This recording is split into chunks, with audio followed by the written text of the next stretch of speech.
Well, good evening. The City Council is returning from a closed session, and we will actually be continuing our closed session after this regular meeting. And then at our next meeting, our city attorney will report out if there are any reportable actions to report.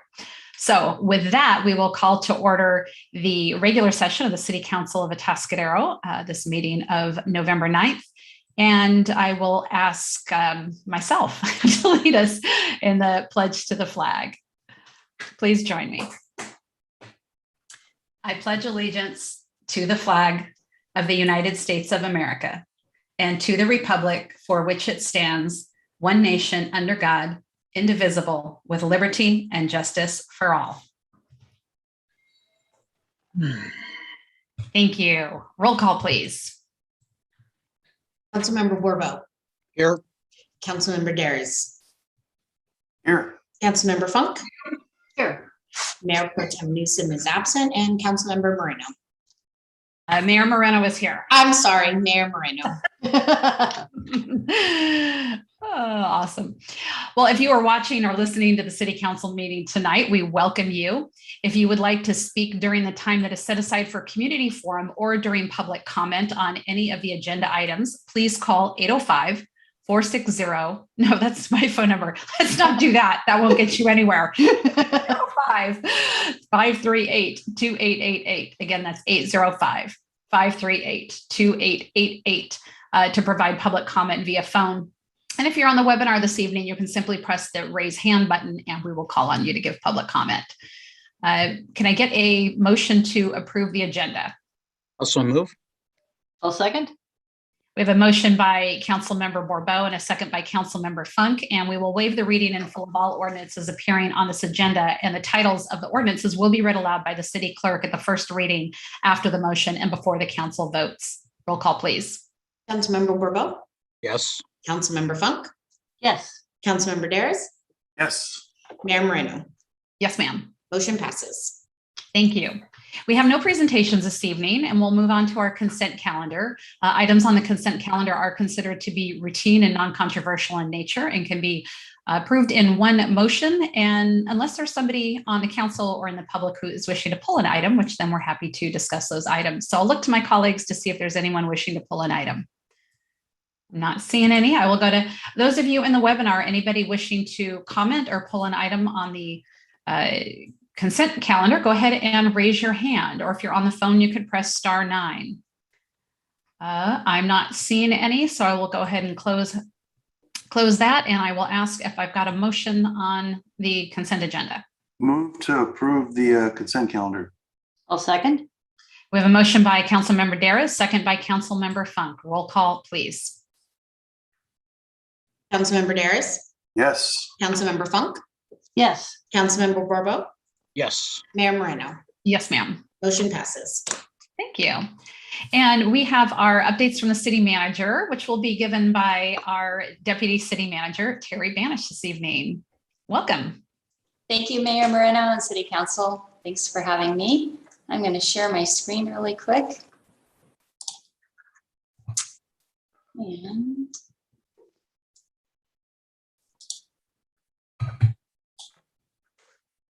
let me know if you can see that. Yes, we can. Very good. All right, I have the honor and privilege to bring you the city manager report this evening. So without further ado, as we kick off the manager report, I wanted to, oh, there we go. It was slow to respond. I wanted to talk about the vegetation management happening throughout the city. We have one of the council's key focus areas and designated priorities is to increase the level of vegetation management in the downtown area. Over recent weeks, city staff has been working to reduce weeds and debris in our creeks, swales, and culverts throughout the community. These proactive actions help to reduce wildfire fuel and maintain the city's storm drain system ahead of the winter season. So the work was just completed, including tree trimming to improve the aesthetics and public safety of the areas. The city works with the State Department of Fish and Wildlife to obtain the necessary permits for removal of invasive vegetation from the local environment, which only allows us to do this work within the month of October. So pretty quick turnaround there. And you can see the pictures of all the vegetation management. A little over a week ago, we were celebrating downtown trick or treat.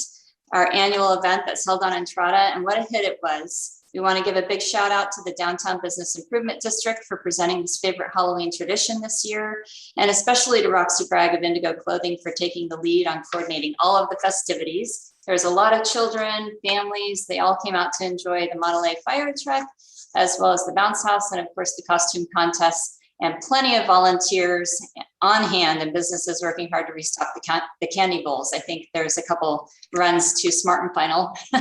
But anyhow, we wanted to thank everyone who was involved in making this such a great success. Also last week, we had the Atascadero Middle School 6th graders art project. We had 270 students from the middle school come through Historic City Hall to get an idea of the artistic highlights and architecture of the building and its history.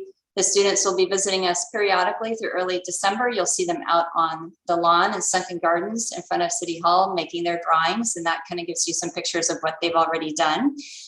This idea originated with field trips to Hearst Castle for a similar art project, and we're delighted that they chose one of our historic buildings right here in town this year. A very special thank you as well to Principal Wallace for bringing this idea to us, and the Atascadero Historical Society for assisting us with the tours. We'll have more to come on where you can find this artwork throughout the city in the months ahead. Also, last week we had the Fall Carnival in downtown A-Town.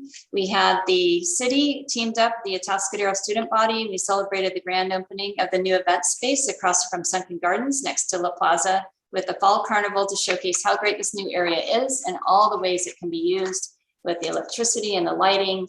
And the event itself was very well attended. It's a beautiful space to add to the variety of event facilities the city has to offer. Anyone who's interested in renting this location can contact the community center at 470-3360. And if that's not enough, we have upcoming events. So reminder that Veterans Day is at the Faces of Freedom Memorial this Thursday, November 11th. The ceremony will begin promptly at 11 a.m. The memorial is located at the corner of Morrow Road and Portola Road. And this very special remembrance event will last just more than an hour and will be followed by a barbecue lunch provided by Atascadero Kiwanis. The ceremony will also include a flyover by Australia Warbirds, the national anthem presented by Atascadero Fine Arts Academy students, the laying of a memorial wreath by the VFW Auxiliary, and the playing of taps. So we are in for a good ceremonial remembrance there. Also, coming up this Saturday, we have new pickleball courts to celebrate. Please join us, the City of Atascadero and Atascadero Pickleball Club, at the official ribbon cutting ceremony for the new outdoor pickleball courts. This will take place Saturday, November 13th at 10 a.m. at the Colony Park Community Center on Traffic Way.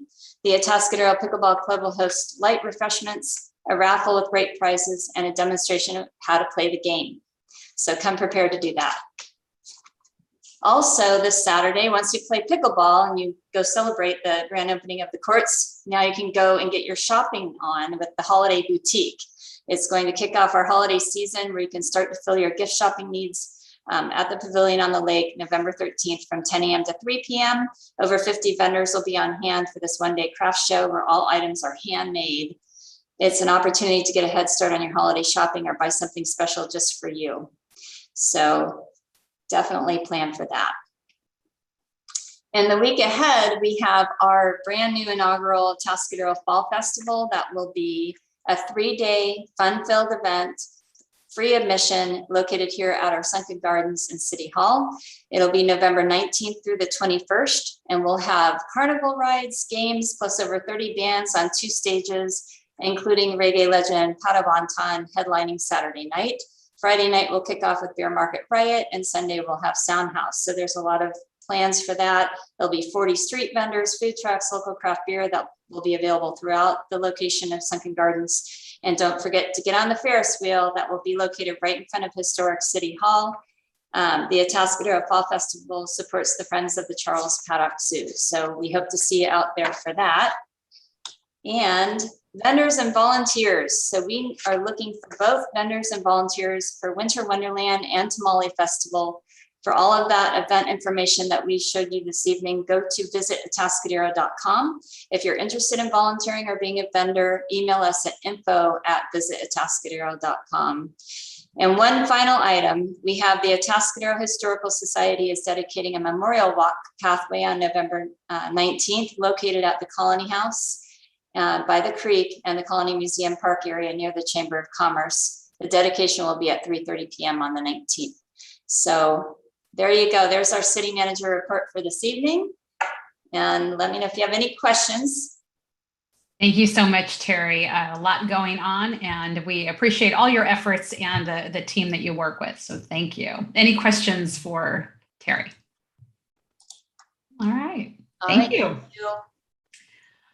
Okay. I am told that we are not on Channel 20 live, that there is audio, but there is not video. So if you are listening on Channel 20 and you're thinking, when is this picture going to be up? We don't know. It may not come up tonight. So I would like, Laura, could you give I know it's atascadero.org is the website, but if somebody wanted to, who was kind of waiting for the picture to come up and it's not, and maybe wants to get online into the webinar, it's atascadero.org. And where does somebody click to do that? To join the actual Zoom webinar, if you go to www.atascadero.org/agendas, that'll take you to our agenda homepage. And then, or on the homepage, if you scroll all the way down to the bottom, that will also give you access to our agenda. Open up the agenda, and on that very first cover page has the link to the Zoom. We should also be live on, I believe, YouTube and through SlowSpan. And what is our YouTube channel? Our YouTube is City of Atascadero. Okay, fabulous. So if you are listening on Channel 20 and want to see us, go to YouTube, City of Atascadero, get into the Zoom webinar, or continue listening as you are and go about your evening. So thank you very much. All right, we will move now on to community forum. This is the portion of our meeting reserved for persons who are wishing to address the council on any matter that's not on our agenda and over which the council has jurisdiction. Speakers are limited to 3 minutes, and we ask that you state your name for the record before making your comments. And just know that any comments made during community forum do not become a subject of discussion this evening, and we'll allow a maximum of 30 minutes for community forum. So with that, I will go ahead and open up and ask if you are in the webinar and you'd like to speak, please raise your hand, or if you're on the phone, press *9. And if you have not called in yet, that phone number is 805-538-2888. And I see Peggy O'Malley.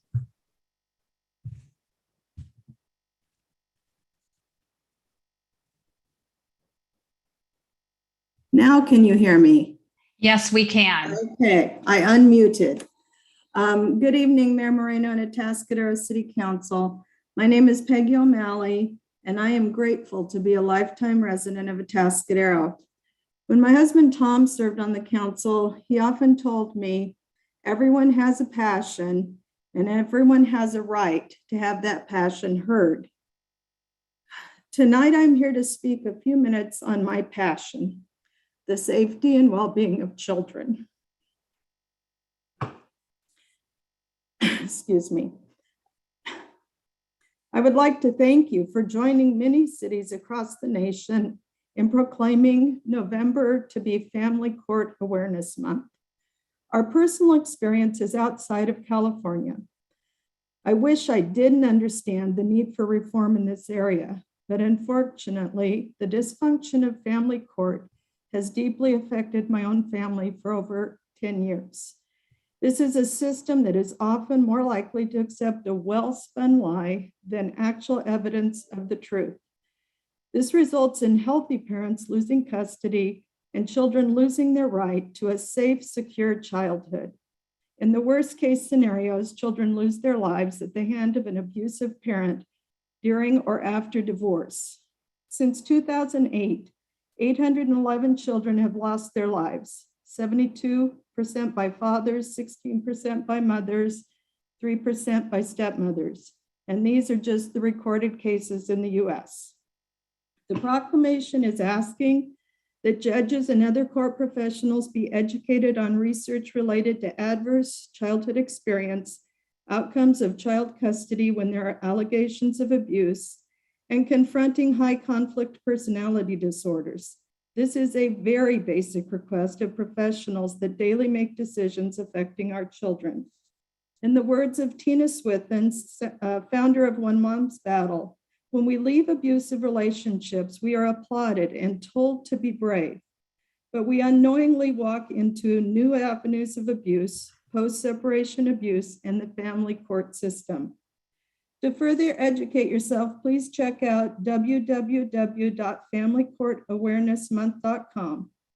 Thank you for helping shine a light on a very dark area of our society. Our children deserve better. Thank you. Thank you, Peggy.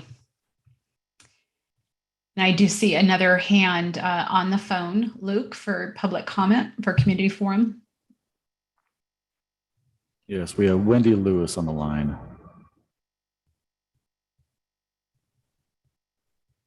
Hi, everybody. This is Wendy Lewis, a Atascadero resident and the CEO of El Camino Homeless Organization, or ECHO. I wanted to actually talk on two different topics tonight, so I'll try to get that under my 3 minutes. One, I want to share that we've opened a new resource for the community. Our emergency winter shelter is now open thanks to our loving partnership with the Community Church of Atascadero. The emergency shelter is meant to serve our very chronically unhoused neighbors that need to get out of the cold weather and the rain during the winter months. It's available from November 1st through the end of March.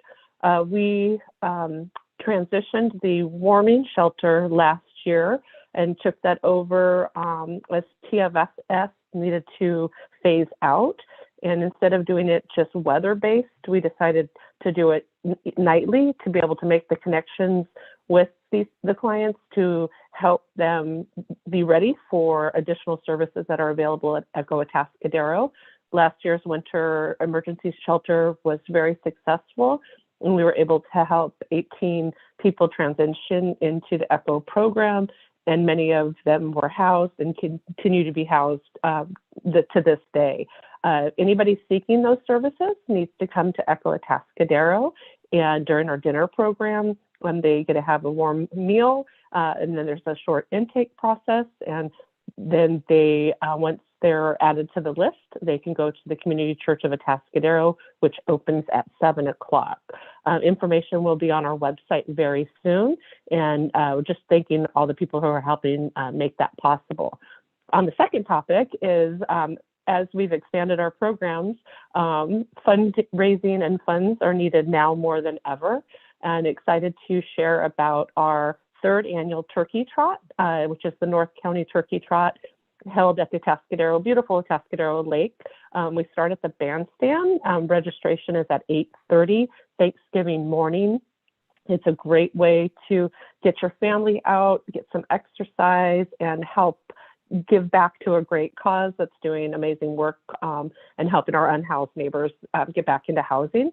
It's a suggested donation of $20. No registration is needed.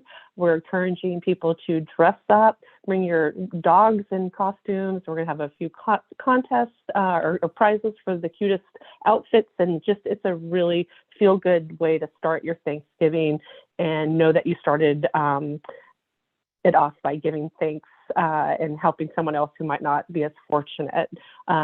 We are excited that, again, it's live in person, it's outdoors, so we feel very comfortable, and we appreciate the city giving us that space to use, because it's a beautiful backdrop for a fun way to fundraise. So thank you to the council and the continued support from the city and the community. And that's all I have. Just love the Atascadero community and what they do for ECHO and the people we're serving. Thank you, Wendy. I see Jeff Oslin on the webinar.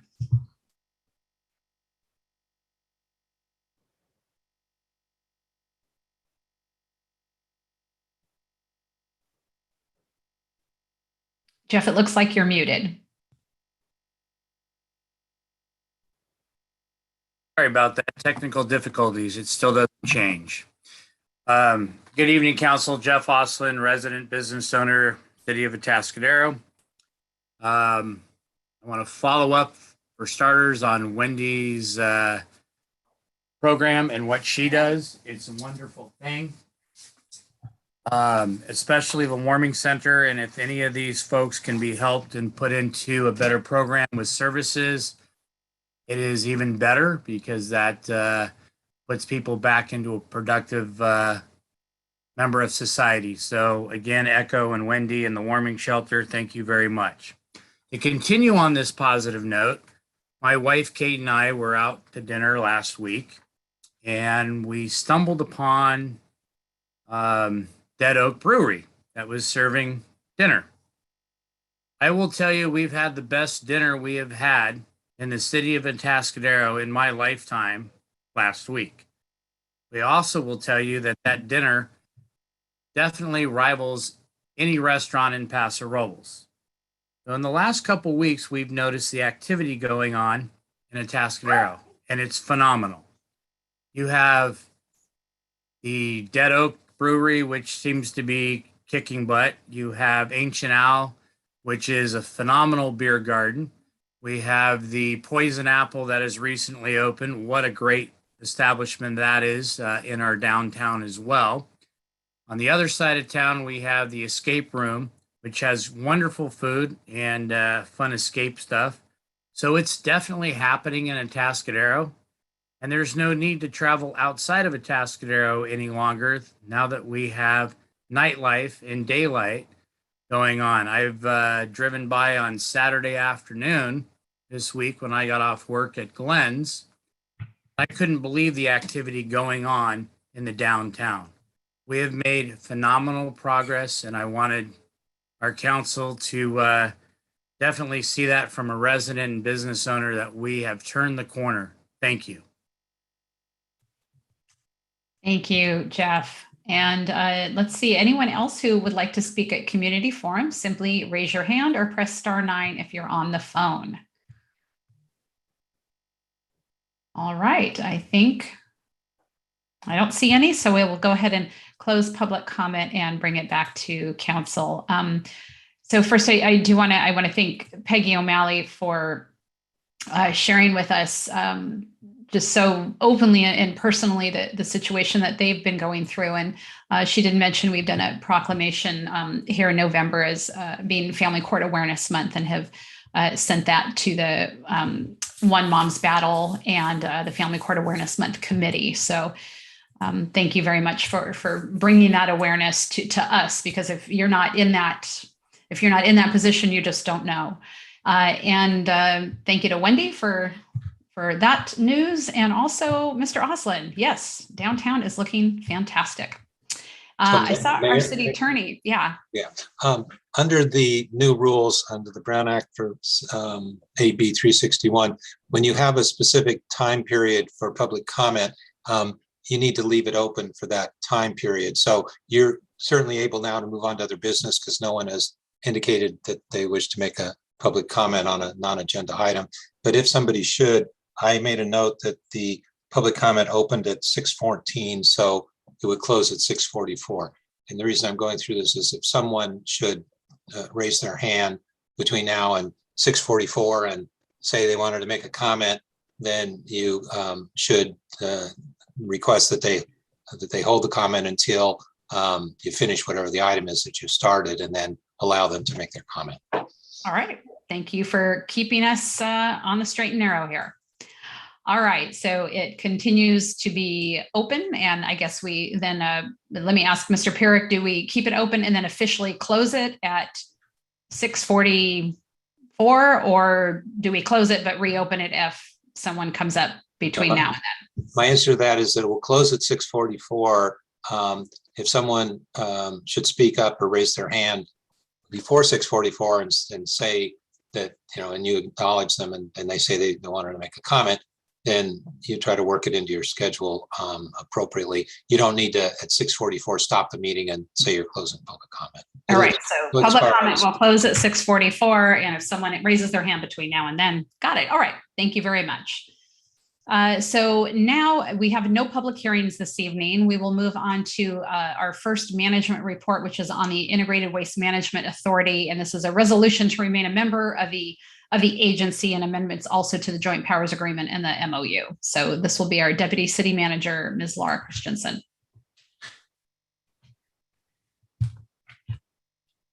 All right. You guys can see my screen? Yes. Okay. So, but I can't control my screen. That's fun. All right, let's try again. Okay, what's happening here? Let me. Oh, I don't really want to escape out. Hold on, I'm gonna stop sharing my screen for a minute so that. Sorry about this. All right. So now Mr. Austin shouldn't feel so bad because we've all had technical difficulties. I'll have technical. Okay, I'm gonna see. Let's see. Why is this not working for me? Okay, I'm gonna stop my share. We're gonna close this. Then we're gonna try again. Let he who has never had technical difficulties cast the first stone. Uh-oh. Yeah, I'm not going to make a comment that's going to get repeated over and over. Yeah, please don't, Mark. Why is it not? Let's see. I'm gonna try this and see if it's working. It's stuck for some reason. Ah, there we go. All right. Woo. Okay. So tonight we're going to talk a little bit about the Integrated Waste Management Authority. I know we've talked about this the last several council meetings during council comments and reports, and Councilmember Warbo, who serves on the IWMA and is actually the chair of the board, reports out for us frequently on what's been going on. And I know the mayor has also spoken about this.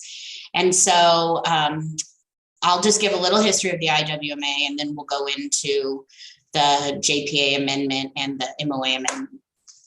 The IWMA is a joint powers authority that was established in 1994. It's made up of, currently at this exact moment, it's made up of the County of San Luis Obispo, all 7 incorporated cities, and then all of the CSDs. The IWMA was created as a way to provide cost-effective management of all of the solid waste streams and to pool resources basically for compliance with all of the various solid waste regulations, the state solid waste regulations. The IWMA was initially funded through landfill tipping fees. And then in 2007, there was additional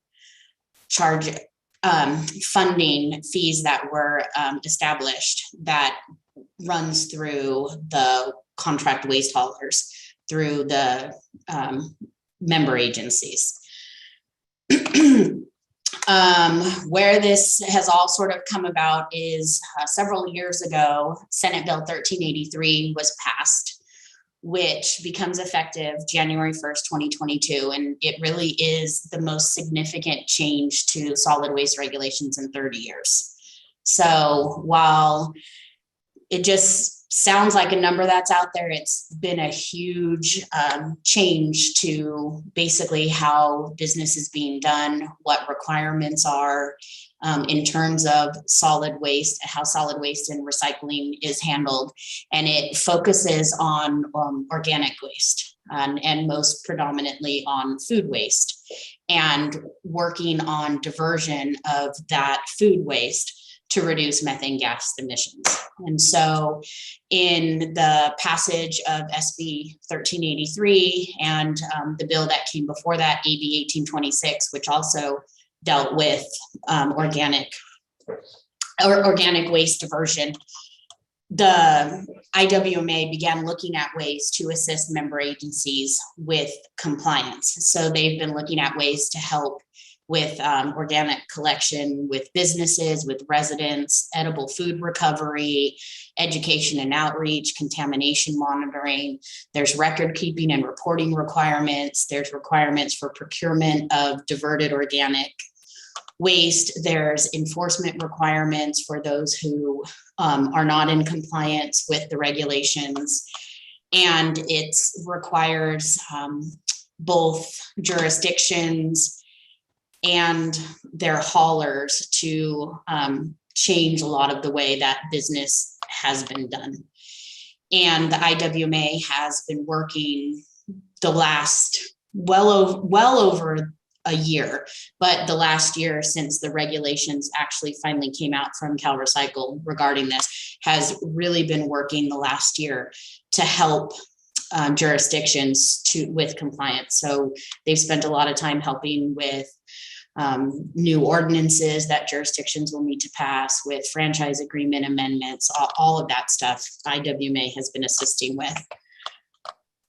In May of 2021, the County Board of Supervisors authorized a third-party firm to assess fiscal impacts of the county's withdrawal from the IWMA. So that firm looked at what that would look like should the county choose to withdraw from the IWMA. In August of 2021, the County Board of Supervisors voted to withdraw. And in September, they passed a resolution that formally notified the IWMA of the county's intent to withdraw. The county will officially withdraw as of November 15th. So next Monday, the county will no longer be a member of the JPA. Since the JPA is made up of the county and all of the member agencies and the CSDs, this required the IWMA and the member agencies to go back and look at a lot of things that have transpired the last year and in working towards the SB 1383 compliance. Part of that was a proposed fee increase. So as I mentioned earlier, the IWMA is funded through that landfill tipping fee and then also a fee to the contract waste haulers. And that is for all of the programs and everything that was done prior to the implementation of SB 1383. So as we've spent this last year really working to figure out what the regulations would mean, what type of support and work that IWMA would need to do to support the jurisdictions, the IWMA realized that they would need additional funding in order to help with SB 1383 activities. And so in March 2021, they notified member agencies and haulers that they'd be looking for a new, there would be a need to increase fees. And in June, the IWMA board did adopt a fee increase and provided notice again to the member agencies and the haulers. Unfortunately, that fee increase was based on the county's participation in the IWMA. Once the IWMA received notice of the county's intent to withdraw, the board went back and asked and commissioned a third-party consultant to analyze the fiscal impact of the county withdrawal and to relook at that fee increase and see how that fee increase would be impacted. And that's where we're at right now with any proposed fee increase for the IWMA. That is right now under review. The report was put out and that's under review right now by the board and all of the member agencies of the JPA. During all of this and with the county withdrawing, representatives of the 7 cities, the special districts, all sort of discussed the future of the IWMA and what that would look like without the county's participation. And representatives from all of the remaining member agencies had all basically expressed an intent to remain with the IWMA, especially because the efficiency of meeting these regulations and doing that cost effectively and in the best interest of the ratepayers really depends on member agents, all of the remaining agencies sticking with the IWMA. The regionalism is really important because it gives economy of scale, both for cost and for meeting regulations and diversion rates, for making sure that education and outreach is consistent across the region. So if someone is a resident here but owns a business in another city or, you know, another area of the county, that they understand that the rules and regulations are the same regardless of where they're at. And that it, like I mentioned, the diversion rates and the compliance, and that's really important. The North County hasn't always had the best rate of diversion compared to other areas of the county, but being a part of a regional organization means that all of that, basically the resources are pooled.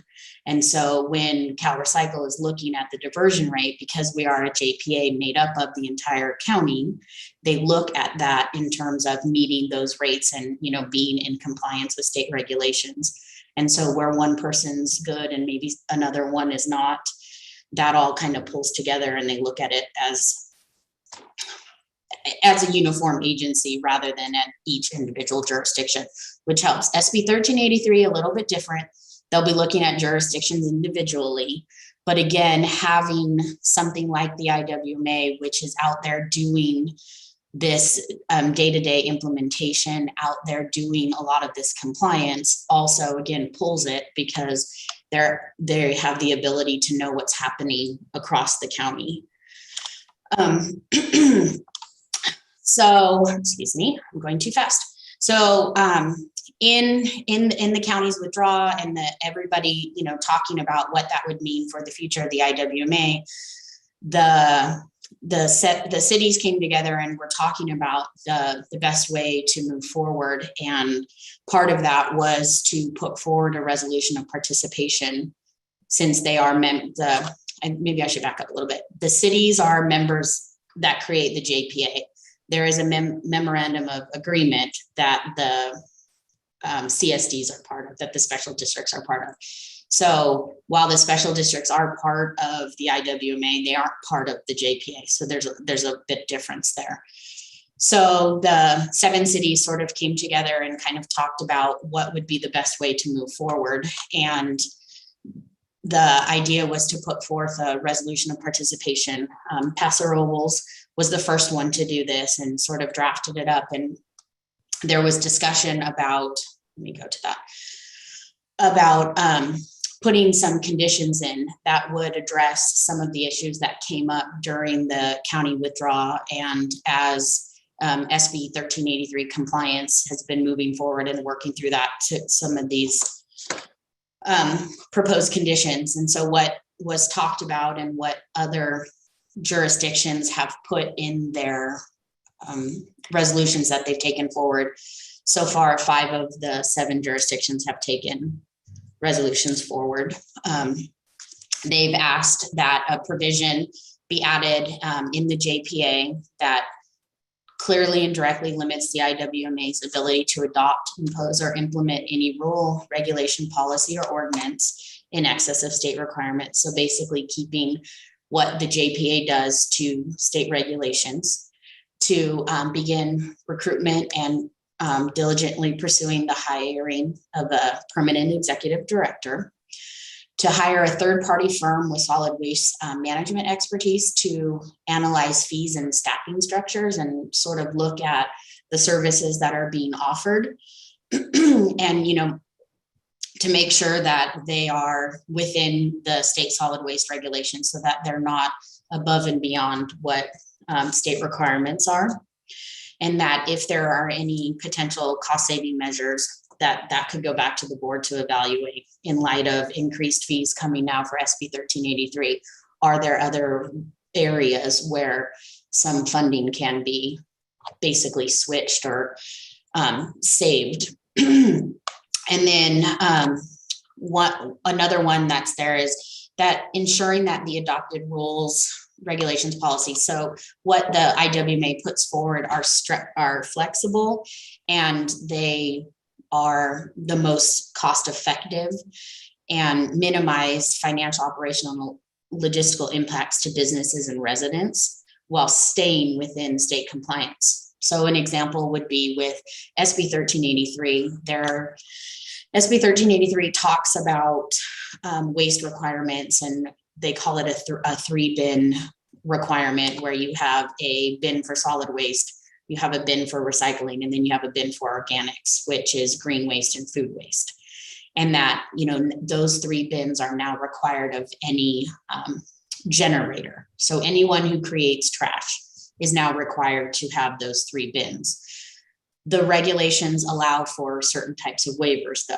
So would it make sense then in what we put forward and what we do with 1383 to allow for some of those waivers for, say, a business, paint business, which, is on the corner of a asphalt lot, so there's no green waste being generated, and organics may be in the, they may be a de minimis producer, and it's only just perhaps an apple core or a leftover sandwich from a staff member, but it's very little. And so wouldn't it be prudent to allow then for some of those waivers? So that's sort of an example of what we're talking about there with the flexibility. And then finally, to consider a timeline for notice, so that if in the future anyone chooses to withdraw, there's a minimum of 6 months notice, so that a lot of the implications when it comes to fees and services and whatnot, there's enough time to really address that, and for the board, the IWMA, and all of those agencies who are going to remain have time to sort through what that withdrawal would look like. So that's the resolution of participation. The resolution that's in the packet has those proposed conditions. The majority of these were included in, outside of number 4, they were included in 4 of the 5 resolutions that went from the other jurisdictions. And then from the resolution of participation and the county's withdrawal, we're sort of to now the JPA and MOA amendments. Part of when originally these resolutions of intention, but the resolutions of participation were moving forward, it was prior to the need for realizing the need for some parliamentary changes to the JPA. And then once the county withdrawal came through and we had a date for that, we realized, the IWMA board realized that there were some conditions in the JPA that would make it impossible for the JPA to continue without making these changes. Notably, that they would need to replace the designated member required under law from the county to another member agency, and to be the city of San Luis Obispo, that they would need to change the agreement to obviously remove the county board of supervisors, since they will no longer be a member of the JPA. And then the biggest was that to remove the requirement that a county board of supervisor be present in order for it to be considered a quorum and for the board to meet. And so in the board discussing that, they and then part of that also impacts the MOA as well, obviously, because the MOA partners with the JPA. And so if you're going to make changes to the JPA, you need to make similar changes to the MOA. As the board was discussing that, they also noticed in the same section where you needed to remove the county supervisor, there's this super majority vote. And they also wanted to remove that because that vote says someone could activate that, and then it would require an 8-member vote. Once the county is out and you don't have the county board of supervisors anymore, you now only have 8 votes on the board. So it was asked to have that removed as well, which was also one of the conditions in some of the earlier resolutions. So prior to the JPA coming out, that was a condition in some of the resolutions, and that was taken care of as part of these parliamentary changes. And so, and looking at some of this, staff, and in the evaluation that was done by the County of San Luis Obispo, and the evaluation that was done by the City of Paso Robles when they first did their own participation, when they first did this as well, it really was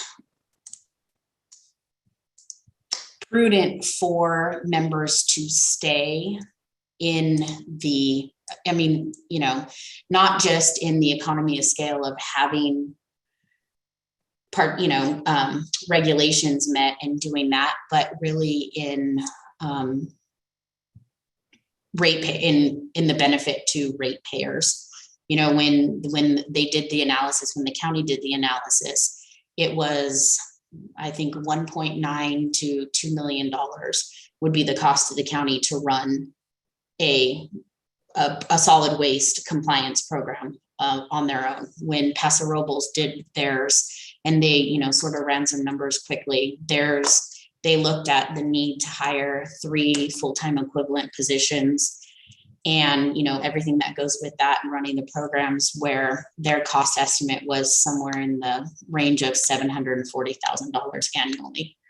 And so, you know, there really is a difference when you're looking at continuing to spread this across, you know, seven cities and the CSDs versus trying to do it solo. So it really is less of it's the most cost-effective option, and it is the least impact to waste ratepayers.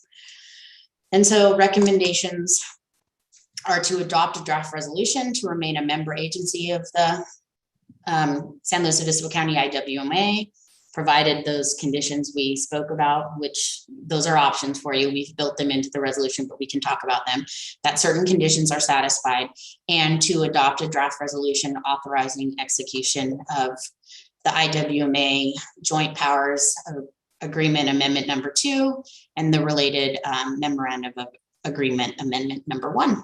And then if you have any questions, I'll be happy to answer them.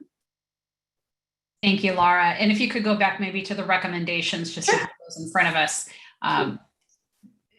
Yeah, you very thorough there. Obviously, this is a very detailed, dry topic. So probably a lot of people are listening and just going, of course, Charles loves this stuff. So he likes to get down and dirty with all the trash. So thank you for this. I think really what you said, particularly towards the end, you know, answers the question that I've had a lot over the years from people who think, well, why don't we just do this on our own? And really, Laura, what you're telling us, what you're showing us is the cost for the city, meaning the cost that will go to Atascadero ratepayers to do something like that would be, it sounds like, significantly more than staying with the JPA. Yeah, so if you looked at what we would need to do if we did it on our own, and say that the city of Paso's analysis would work for us, then you're looking at $740,000 annually, where what ratepayers are paying now, and then with, you know, increased fees, depending on what that might be an addition of under $200,000 more annually. So you're looking at $200,000 annually versus $740,000 annually. I mean, there's a huge difference there. And even if there was an option, which this option hasn't been presented, but even if there was an option to, you know, say join the county with what the county's going to do on their own, that we'd probably be about a third of what the county would need to do. And if it's built anyway, the way that the IWMA is, and if they're going to base it based on population, and we're at a third, that could be $500,000 to $600,000 annually. So even that option is way more than double what it would cost to stay a member of the IWMA. Yeah. And I think that's so important for our residents to understand that this really is about achieving compliance with the state regulations and doing it as most cost effectively as we can for all of you, residents and businesses. And so that's what this really is about. I would like to ask Council Member Borbo to address, just because, you know, this year it's come out that there was some fraud with the IWMA, and this was years ago, but, you know, the public just learns about it now. And so it sounds like, you know, it's fresh in our minds, like this has just happened. But really there are safeguards in place. And I think Councilmember Borbo, being on the IWMA, and of course, at the head of it right now. Maybe you could speak to that and your comfort level and explain to our constituents why you have that comfort level.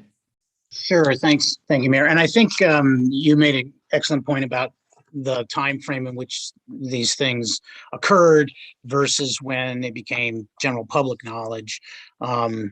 In 2018, there was some news articles in a local news outlet, accusing some folks at the IWMA of some malfeasance.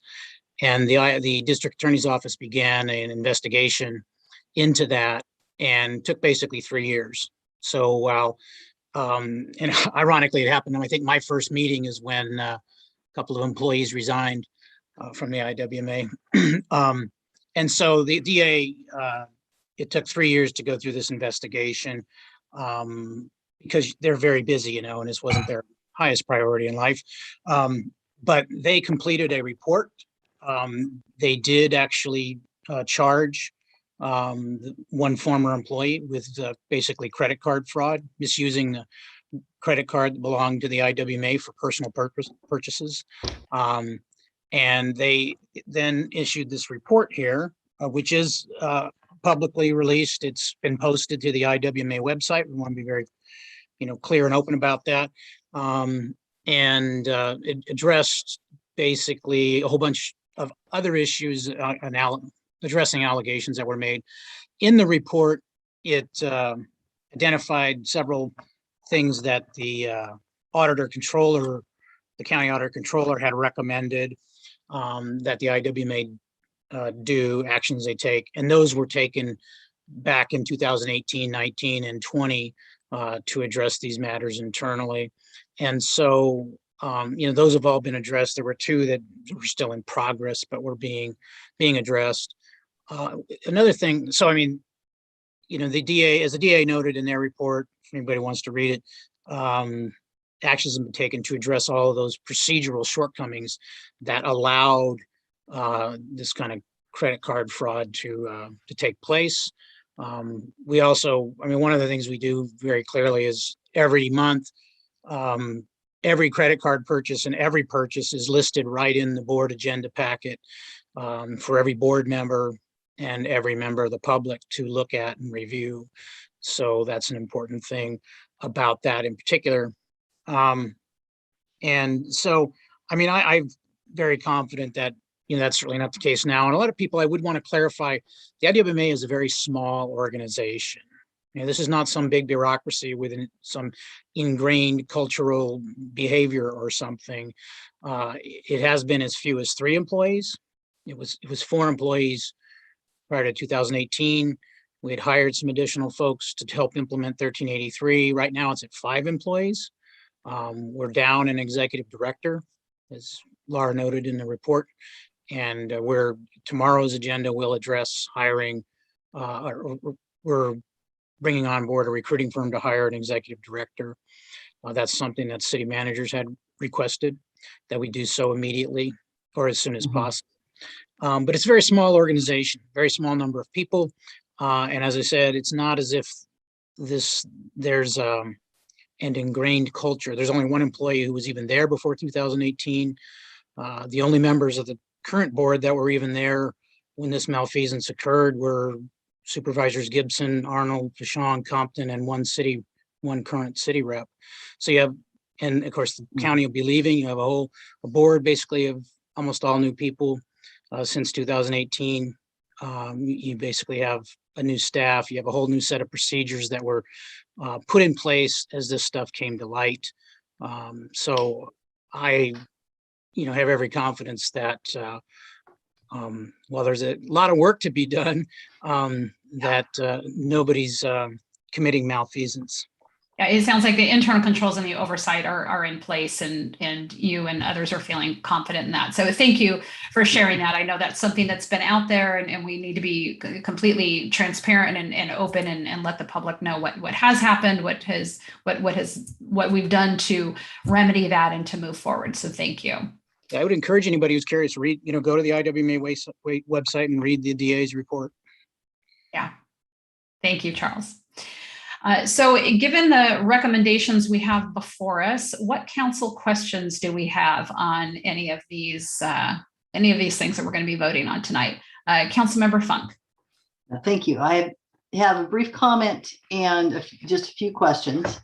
The comment, I want to thank Councilmember Bourbeau for his service on this committee. As council members, the mayor appoints us to represent the city in a variety of organizations. Some of them are county committees, some of them are otherwise.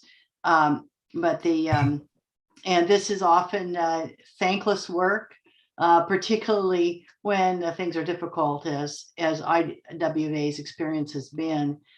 And so I want to thank the council member for his leadership and time to make sure, on behalf of the taxpayers here in our city and throughout the county, to make sure that things are moving forward appropriately. That being said, the questions that I have, Laura or Charles could decide which of you might be most comfortable addressing them. First of all, Laura, if you could go back to the list of the conditions. There's one of those conditions that requires hiring a third-party firm to go through and look at everything that the IWMA is doing and see if anything it's doing is not strictly required by state law. And I note that in the language of the JPA, it allows the IWMA to do things that essentially improve mutual cost effectiveness, that are in mutual interest of the agencies involved. So it's possible that there are some things that aren't strictly required, but would have made sense at the time to do. And I'm a little anxious about authorizing a large consulting thing to come back and do stuff. So do we have an idea, sort of a breadbox? Is this like a $60,000 consulting thing or a $600,000 consulting thing? Is this really big or more modest in terms of consulting work? I don't think it would be a 600,000. I mean, when you have those with the solid waste management expertise and, with a lot of the controls and the transparency of the IWMA, I think a consultant who knows what state regulations are, what types of programs need to be done and at what levels those need to be done, they can get in there and see what programs that the IWMA is doing and where those match with a lot of the regulations that are out there. I think going back just a little bit, where this really came from was, twofold. Number one, to partner with the first provision, right? If we're going to put in a provision that we stick to state requirements, see what else is out there that we're doing that is different than that. And then number two, with the county's withdrawal and, things that have been going on the last several years with the IWMA, with the board, with, potential withdrawal of other agencies that were happening, prior to the county's withdrawal this year. I think it's really just going back and looking and saying, this is what the IWMA is doing on everyone's behalf. This is what we've been doing. This is how we are doing this to help all of the agencies to be in compliance. And this is how we, it also goes to show and sort of build more of that trust. We are doing the things that need to be done. We are meeting your requirements and we are doing it as cost effectively as possible. So, while hiring a firm and expending money to do some of that, may not, in the end show that there is anything out there that's above and beyond. At the same time, when you're talking about some of these levels of trust that have, been up in the air the last several years, and then also a potentially rather large fee increase to ratepayers, everyone wants to make sure that before we increase the cost of the ratepayers that there's no other way or nothing else in there that we could stop doing that would account for some of the monies so that we wouldn't have to increase rates in order to do what we must do. So there's some nice things maybe that are being out there, but if that would save money and reduce the impact to ratepayers, then a lot of jurisdictions that are out there, and we've been having these conversations, would like to look at that and make sure that before we raise people's rates, we all know that we're doing what we must do first and foremost. Okay. It sounds like we can shape that consulting work so that it's not a huge a boondoggle on top of this, and make sure that it's, and hopefully Knowing Councilmember Bourbeau, that will be the case. yeah, hopefully that process can identify potential efficiencies and other things, anything else that helps make the IWA more cost effective to our ratepayers, so that we can take out the trash appropriately. Okay. How does the county's departure affect the Chicago grade landfill that we use? There should be no impact to the Chicago gray landfill. Like I talked about, there's that tipping fee that was the original revenue source of the IWMA. And so that's being worked out now. But really what would wind up happening is that tipping fee would still be collected for anyone that was part of a member agency, and then that would be paid to the IWMA. And then anything that was part of the county would then go to the county. And, the county, I don't know if they'll keep the $3 fee or if their fees will change, but so it'll just be, a bit more record keeping on behalf of the landfills, whether it be Chicago grade or Cold Canyon down in San Luis Obispo County is built, is set up the same way as Chicago grade, where it's in county unincorporated, but they're both, privately owned landfills, different than Paso Robles, since that is a public agency owned, but the county's withdrawal should have no impact on the operations or, currently what people are paying, ratepayers or those in the city who are doing hauling themselves are paying as a part of a member agency. So as being an Atascadero resident or a business in Atascadero, there should be no impact to that. Okay, so our folks are going to see changes as a result of the changes in state law that mandate that everybody have green cans if they don't already, and those kinds of things.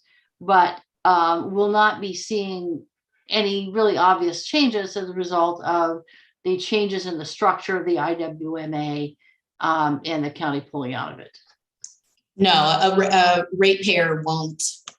I mean, for what IWMA is providing on behalf of member agencies, that no one will see a shift. SB 1383 has a very real tendency, and the way that it's been built and all of the requirements to affect rates in general. And, we talked about an IWMA increase, and there's always the potential of rate increases through contract haulers as a result of all of these new regulations. I went over a little bit of all of the things that now have to be done to be in compliance with SB 1383. So outside of that, which is all based on the law, the county's withdrawal won't have an impact to the services that are being provided. If I could elaborate on that, though, the county departing, technically, when the county leaves, they become responsible for providing all of the kinds of services that the IWMA currently provides, which we haven't really talked about much. And then, of course, all of the 1383 required things, although the county with low population density areas can more readily get some waivers on some 1383 requirements. But perfect example of a service the IWMA provides is the household hazardous waste sites at the landfills, as well as in Morro Bay and in Como and at Heritage Ranch. That with the county departing, they have responsibility to provide that service. And we're working on a transitional MOU with the county because clearly they're not prepared to start doing that next Monday. So for at least a period of time, the IWMA has offered and will most likely continue to provide that service. But if you reach a point in time where the county elects to do that on their own, you could have a situation where, you go to the household hazardous waste site to drop off some old paint, some old, pesticides or whatever. And hopefully it's just a matter at that point in time, you'll have to say who you are, where you're from. Worst case scenario is somebody's trying to operate a duplicate site, and then it's going to be, well, no, you got to go over there, or no, you're at the wrong place. We don't serve you. These kind of things. So I wouldn't say there is potential for some impacts down the road, far more impact on people out in the rural areas of the county than on city dwellers. But there could be some side effects of that breakup if the county ultimately chooses to try to do some of these services on their own. Okay. I apologize. I've been breaking up. In fact, I got cut out from you guys completely. My internet connection is unstable, so hopefully I'll be able to stick in here. Okay, thank you. Are you complete, Councilmember Funk? I'm complete. Thank you. Any other questions? I'm not seeing any council questions, so I will go ahead and open up to public comment on this item. If you're in the webinar and you wish to speak, go ahead and raise your hand with the raise hand icon at the bottom of the screen. And if you're on the phone, please dial *9. Anyone wishing to speak? I see Mr. Oslin.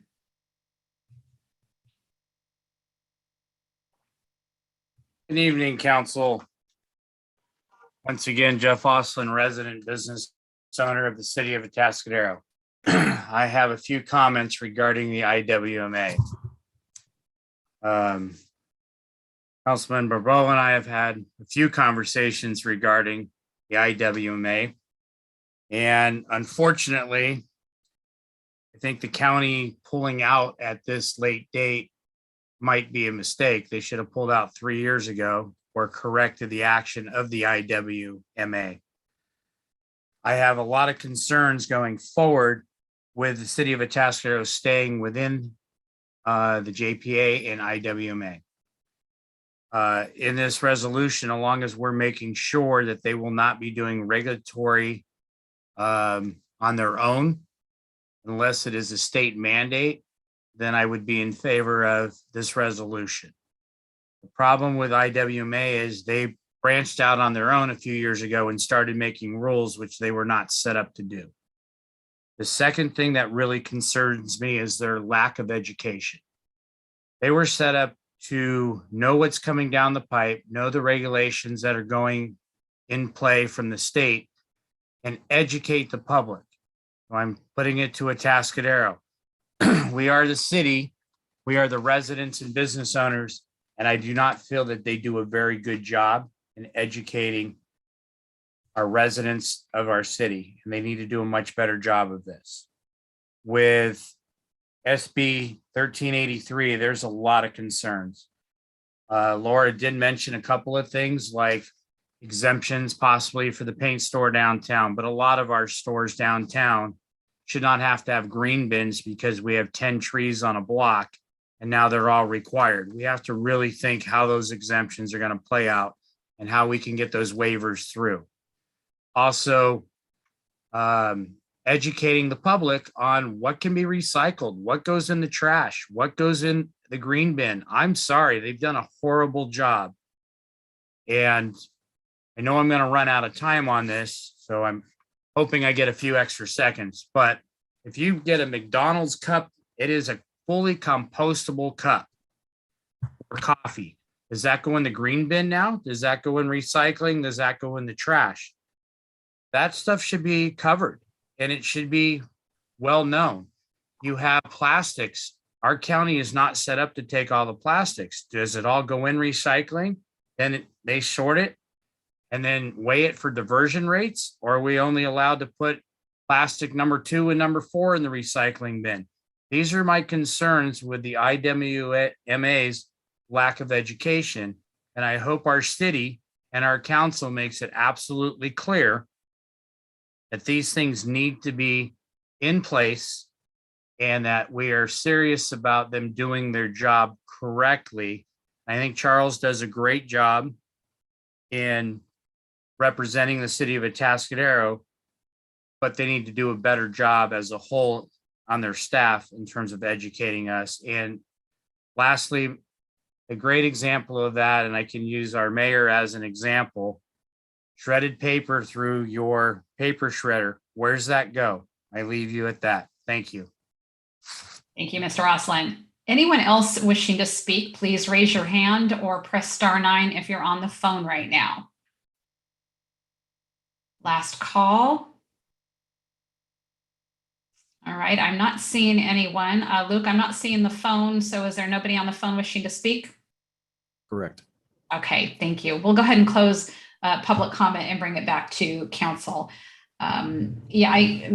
Osling, your comment regarding the state mandates only, that is something, certainly that is in all of the other resolutions that have been passed. And when we've had this conversation at 2 recent countywide mayor's roundtables, we've all agreed that even while some cities may want to do more than others, even those wanting to do more, I'll say Jan Marks in particular, Councilmember Marks in San Luis Obispo, who sits on the IWMA, she said she is, certainly willing to do that and understands the importance of it.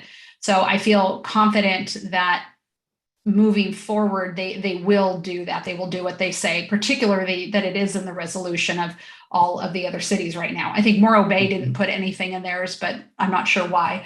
But generally speaking, the majority, large majority is in favor of that.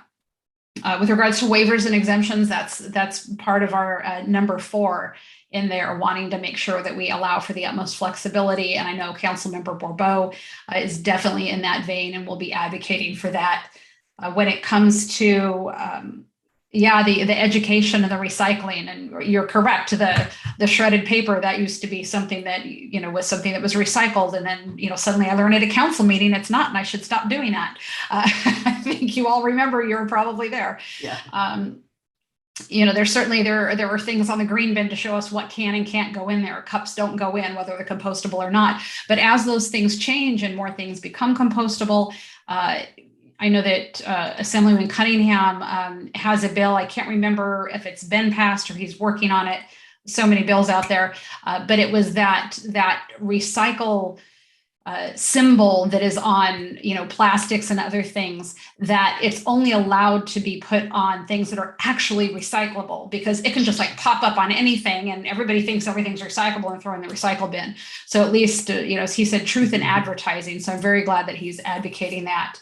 But Councilmember Bourbeau, could you speak maybe briefly to that education piece? Because I think we've all had times where things aren't really quite clear. And if it's not clear to those of us who really should be in the know, then just your everyday resident who is consumed with other things in their lives, how are they going to know what the rules are that need to be followed? Yeah, I think one thing to be clear here is, education about what's recyclable is a problem that's predated 1383 requirements. It doesn't really have anything directly to do with that. It really comes about because over the years, especially in California, we pushed, you can recycle, recycle, recycle, recycle. And when something has a little triangle on it, essentially what that means is this is technically recyclable, because it's been done in a lab somewhere,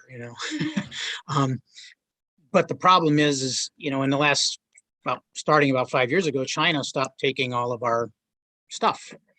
And at first they didn't stop. First they required greater purity. So a bundle had to be all one type. So in other words, somebody had to sort out that, here's the number 5s that are like milk cartons and things, and they had to separate it all from other things, driving up the cost of what happens at recycling centers.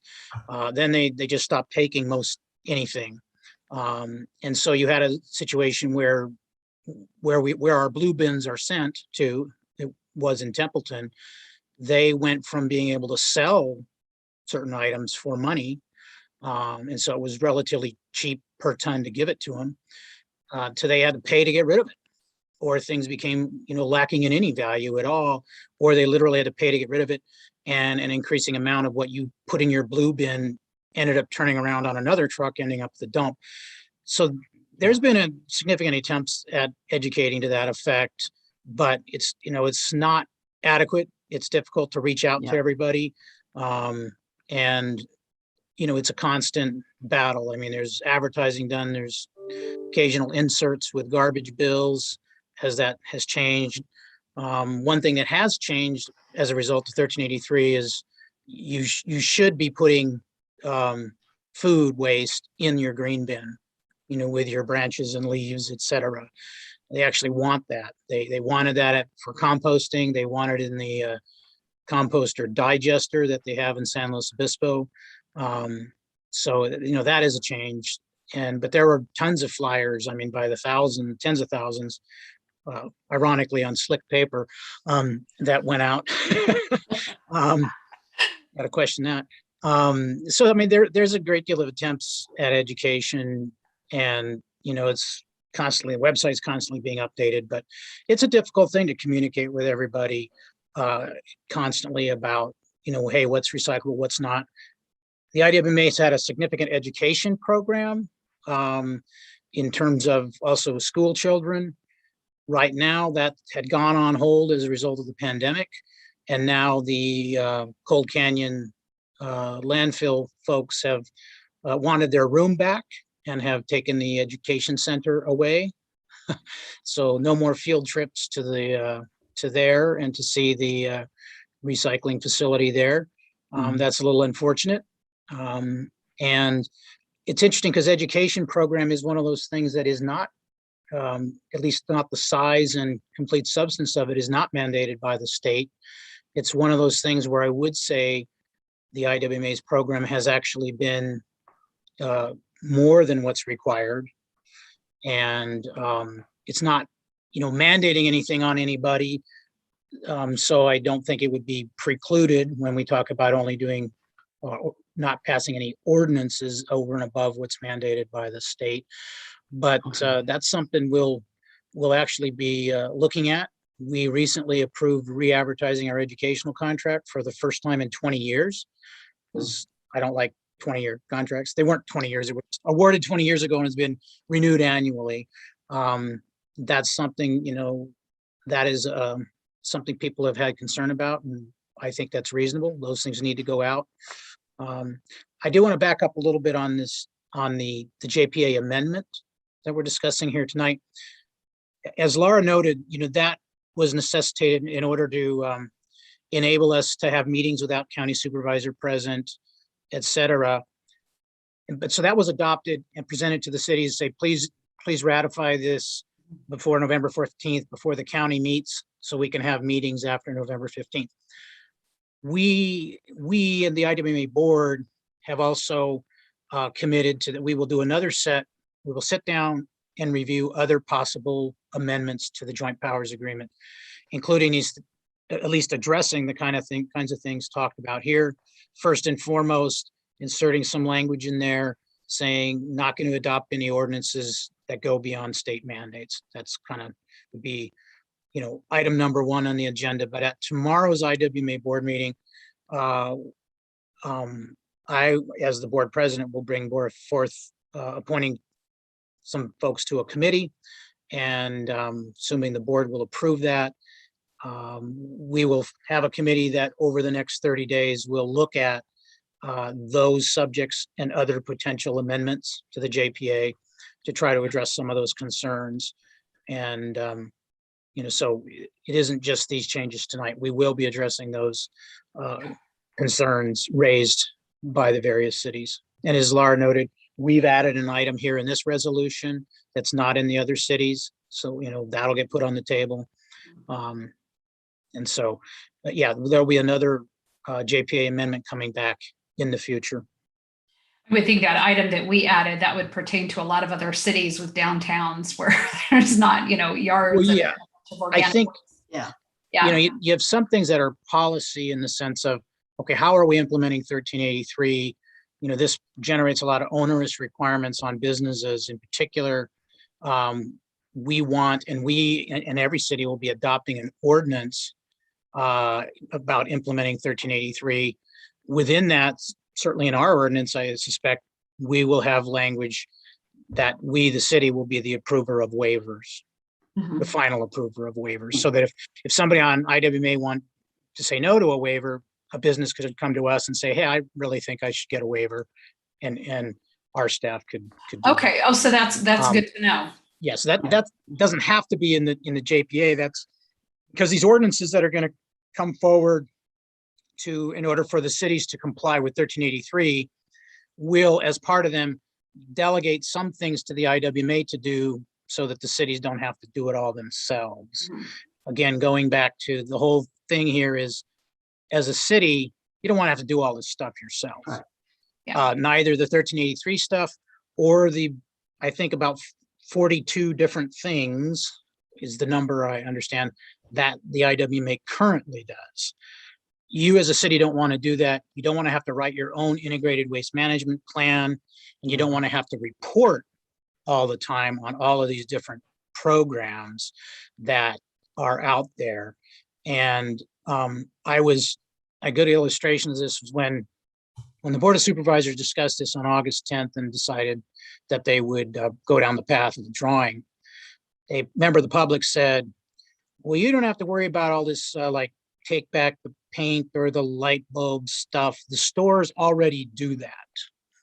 And I had to chuckle to myself, say, yeah, the stores already do that because there's an IWMA ordinance that said the stores have to take those things back. And then there's an IWMA contract that goes around all the stores countywide, picks those things up and, sees that they're properly disposed of. And so, but that's an example to me of when government is working correctly, people don't notice it because it's in the background. Yeah. And this is an example of where the IWMA, has been doing its job, does its job, had an enforcement, situation with an employee committing fraud and a failure of oversight. But that, there's all these things that are happening in the background that the IWMA does, and the whole purpose it does it is so that the cities don't have to do it themselves. Yeah.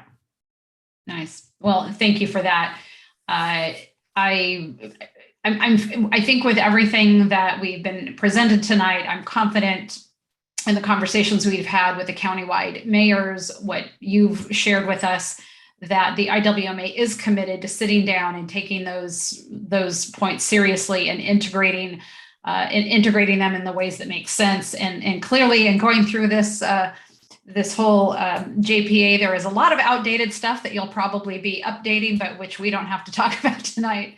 So thank you very much for your service and the real overtime that you've put in on this. We greatly appreciate it. And if there aren't any other questions, I would look for a motion. And Charles, if you want to be the one, feel free.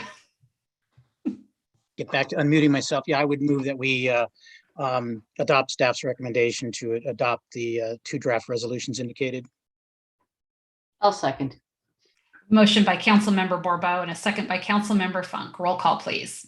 Councilmember Bourbeau, Yes.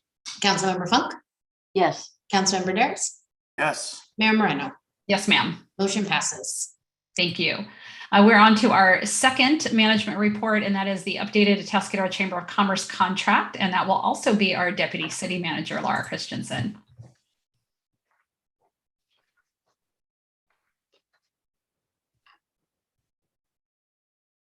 Give me just 1 second to get this other one up.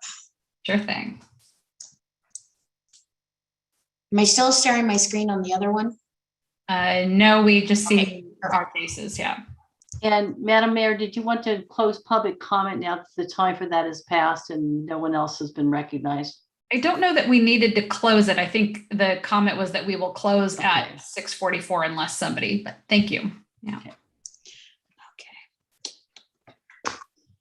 Okay, my screen is crazy right now, but that's okay. Here we go.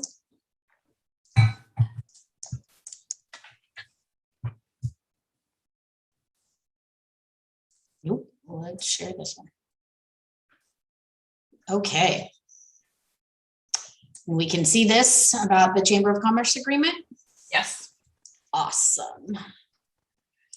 So let me, if it will let me know. Doesn't like me today. Not sure why. You're so nice.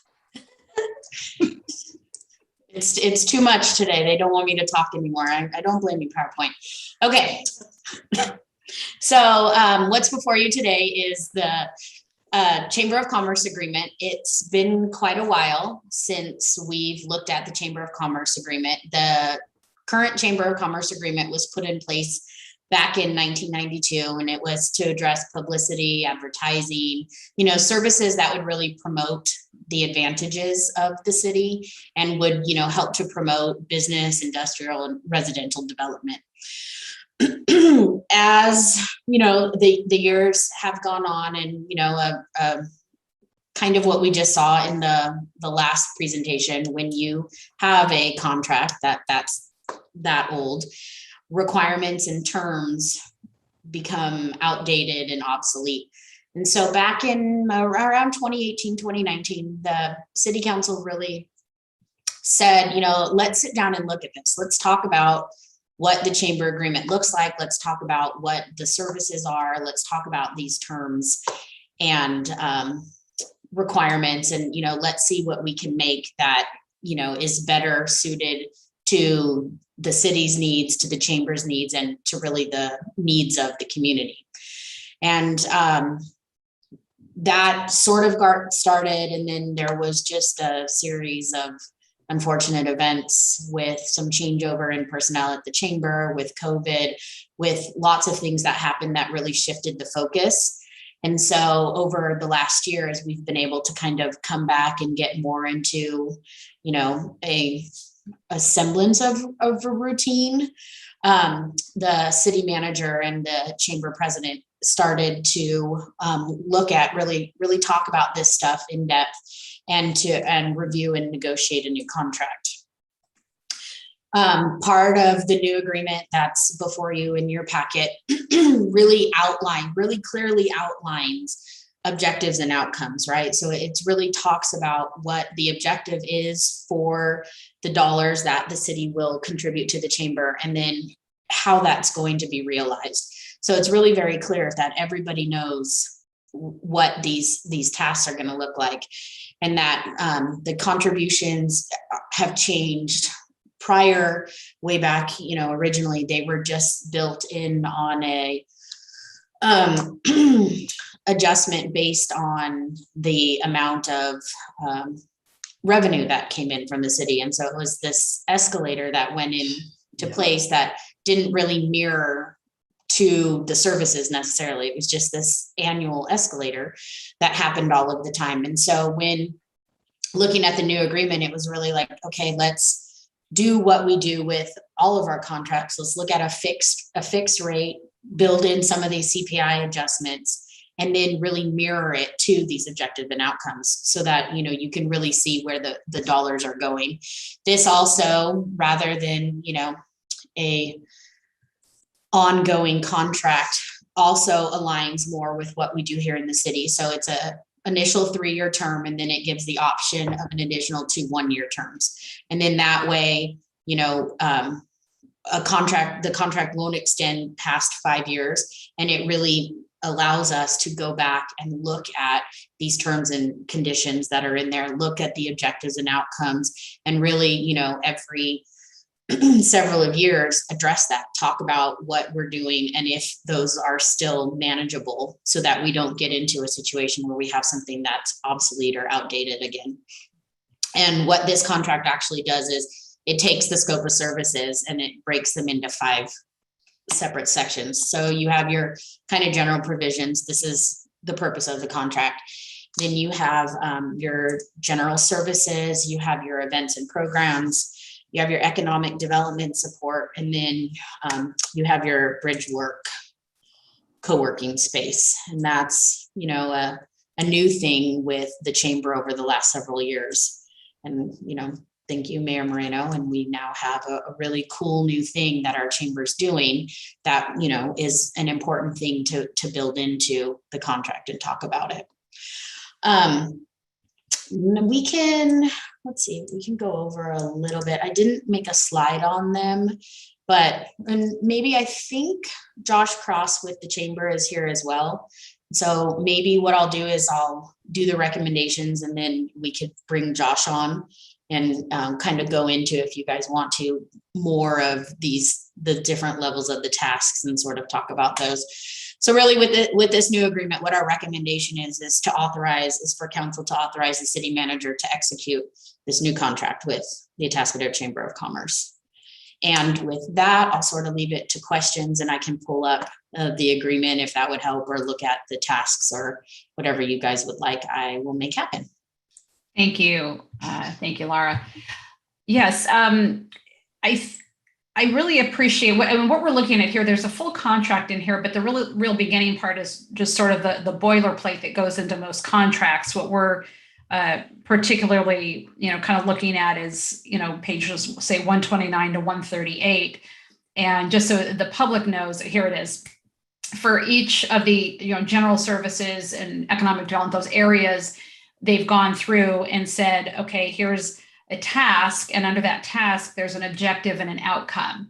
And I think, you and our city manager and Mr. Cross going through that together have done a really good job of putting objectives and outcomes. They're very, I think they're specific and measurable without getting down into detail. Like, we're not trying to lock in something, but we understand what that means. And I really do want to make sure that, within some of this, we don't dive down into too much detail. And so, like, one question I had, for example, was on the very last page, 130, why does this say 134 of 138? Oh, okay, because it is 134 of 138.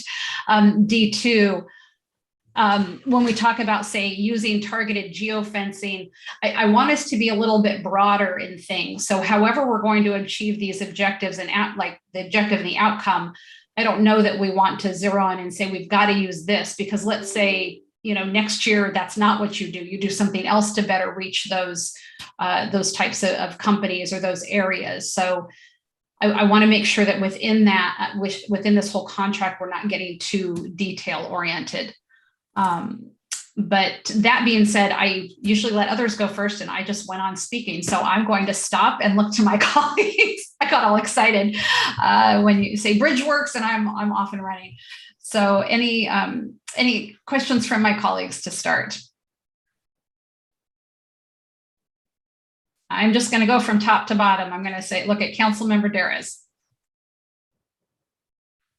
Thank you. I don't really have any questions, but I do want to comment that I do like the way this is laid out and how the 4 or 5 tasks that's in there and the amount that's what they're being used for and everything. I think this is a well put together contract. I'm comfortable with what's in here and don't really have any questions on anything that's in it. Okay. Councilmember Borbo. No, I had several questions for Laura that I asked this morning. So I'm happy. Okay. And Councilmember Funk. Just a couple that I like Councilmember Borbo. I resolved a lot of questions with Laura in advance.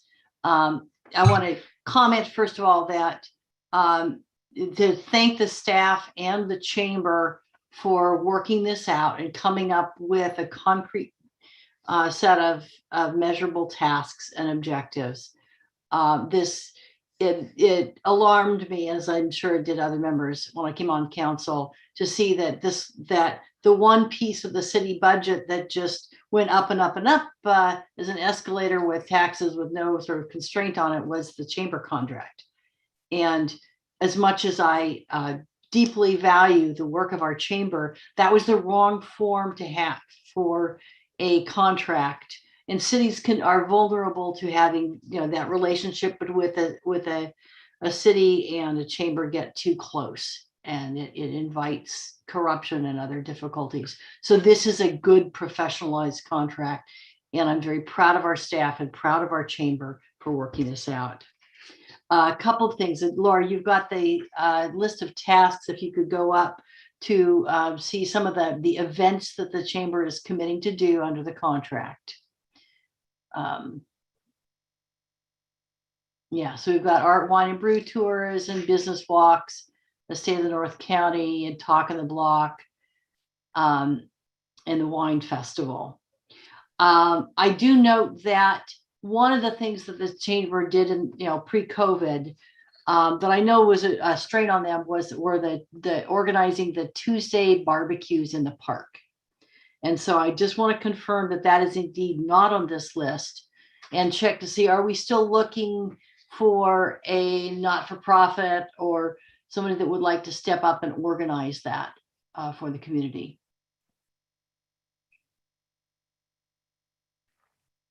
It is not included. That was one of the things in the beginning when we talked about this, that was a hard event for the chamber to put on, and was one of the ones that we were willing to say, that we understood that was one of the ones that they would let go.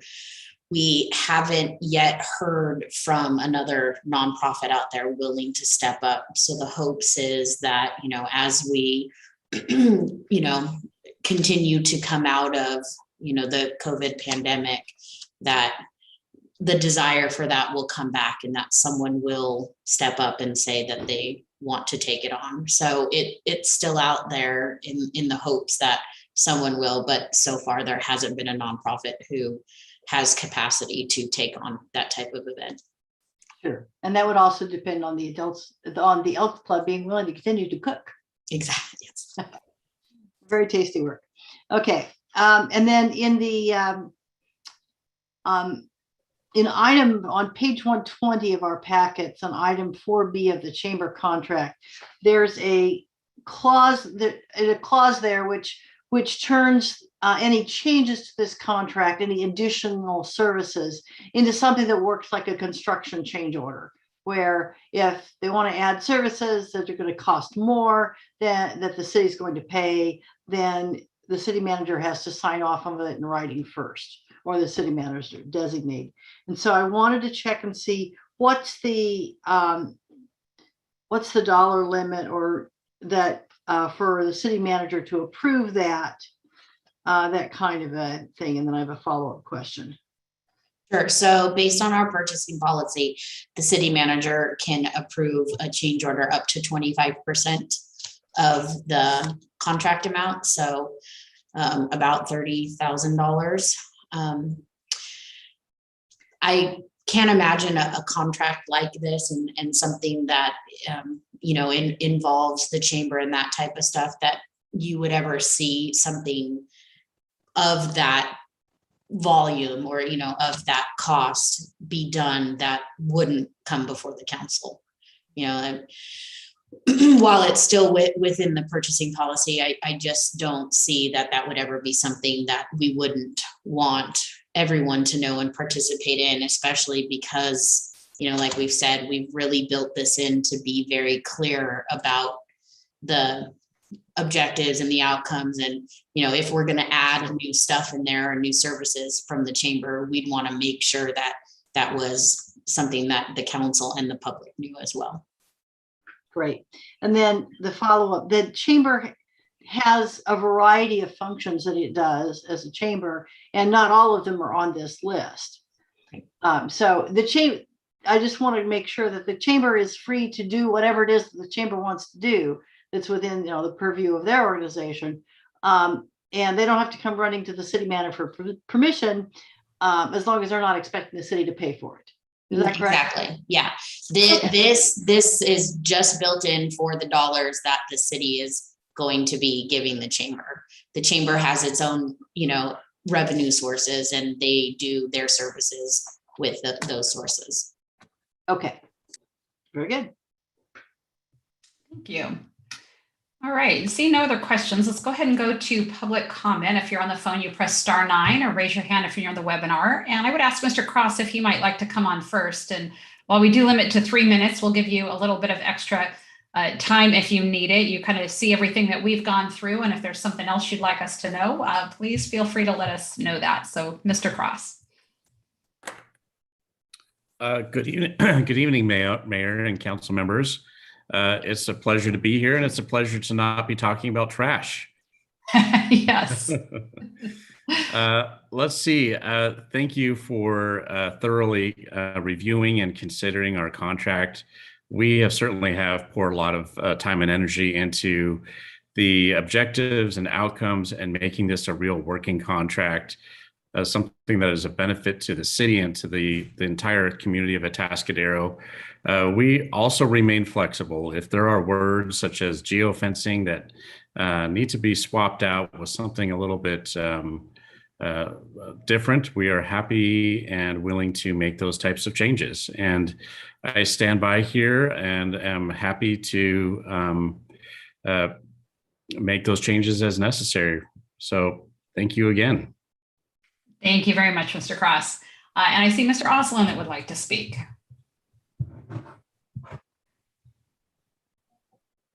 Good evening, Council. Jeff Austin once again.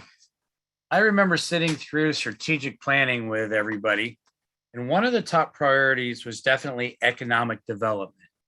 And our city has hired somebody, Lorelei, to be more active in economic development. So my comment is, I don't think we have enough funds to the Chamber and Economic Development to be partnering in with the city.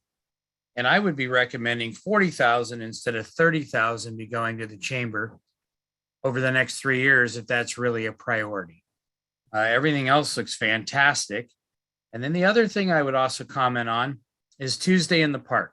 As much as that is a great event, I think now that we have horrible restaurants and businesses in our city, it may be less of a priority, and maybe could be something that a community service organization would pick up maybe the first Tuesday of each month or something, and it may not be as needed as it was before.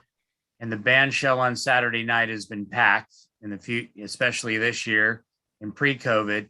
But I think we have plenty of other opportunity for our nonprofits and also our businesses. Thank you. Thank you, Mr. Oslin. Anyone else wishing to speak on this item, you can raise your hand here on the webinar or press *9 if you are on the phone. And I am not seeing anyone. I'll give you a last chance here.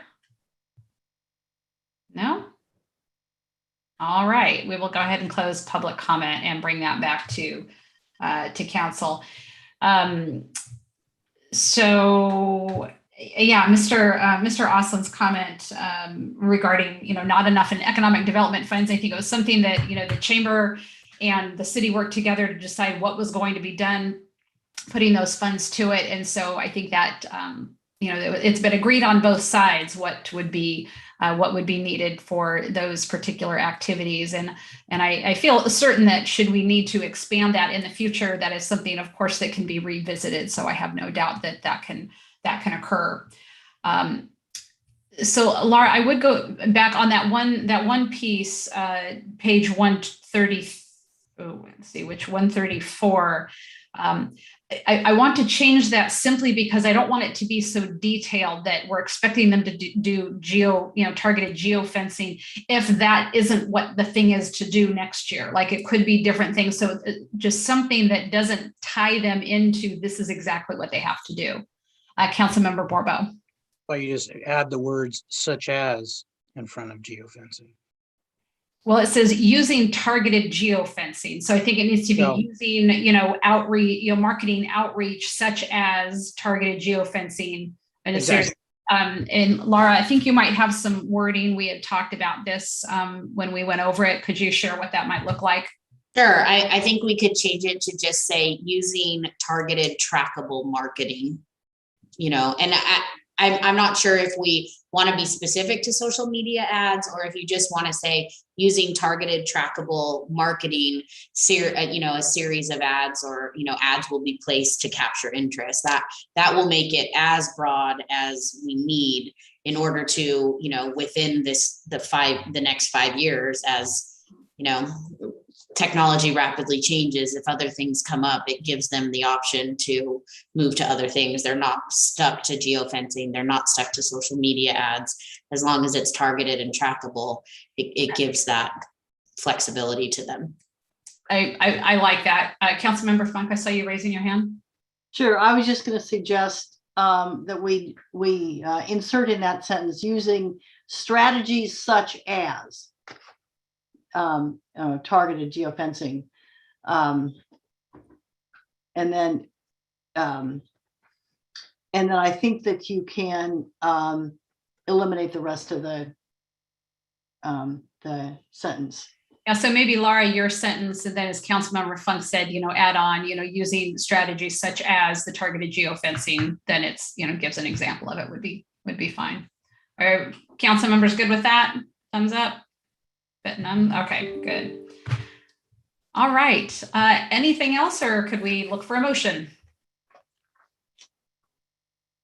I will move approval of the contract as amended. I'll second. We have a motion by Councilmember Funk, second by Councilmember Bourbeau. Roll call, please. Councilmember Funk, Yes. Councilmember Bourbeau, Yes. Councilmember Daris, Yes. Mayor Pro Tem, I'm sorry, Mayor Moreno. I don't know what's wrong with this. Yes, ma'am. I'm All here. right, motion passes, sorry. Thank you. No worries. All right, we're now on to council announcements and committee reports. So I'll just go on my squares here, starting with Councilmember Daris. Nothing really new to report, but I do have a meeting or a board meeting. APCD meets tomorrow at 9 o'clock to go over whatever up is current, but that's it. That's all I got. All right, Councilmember Bourbeau. No, just as I mentioned, there is an IWMA board meeting tomorrow, and be a very busy meeting again. Yes. Councilmember Funk. The design review committee will be meeting on the 18th. That is a Thursday afternoon. We've got a couple of projects that are up for that, and I don't have that list right in front of me right now. If staff wants to mention what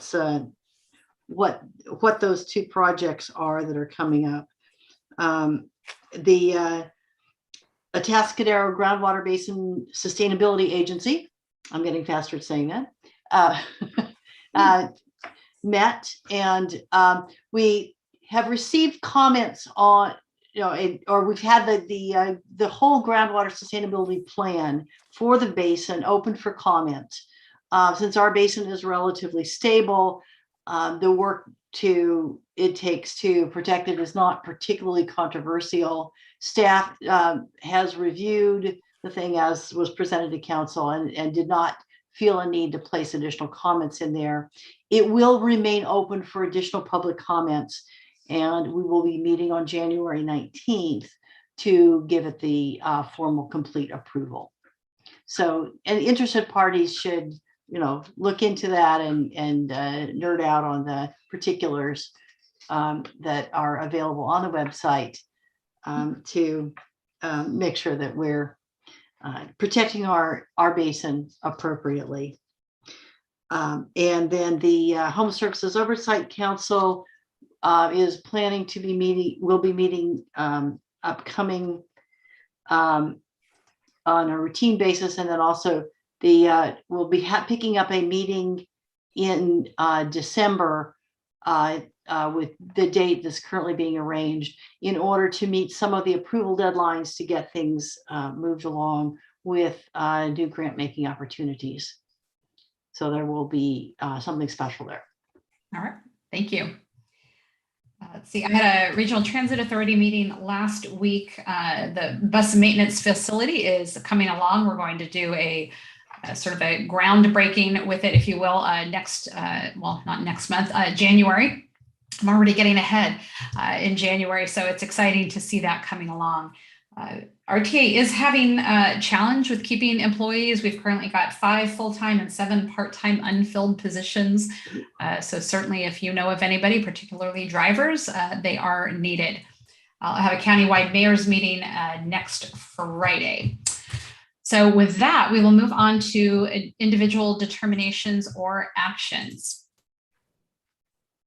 I am seeing none, and so we will adjourn to back to our closed session meeting. And for the public, just so you know, we will report out. Our city attorney will report out at our next regular session on Tuesday, November 23rd, whether or not we had a reportable action. And with that, good night all.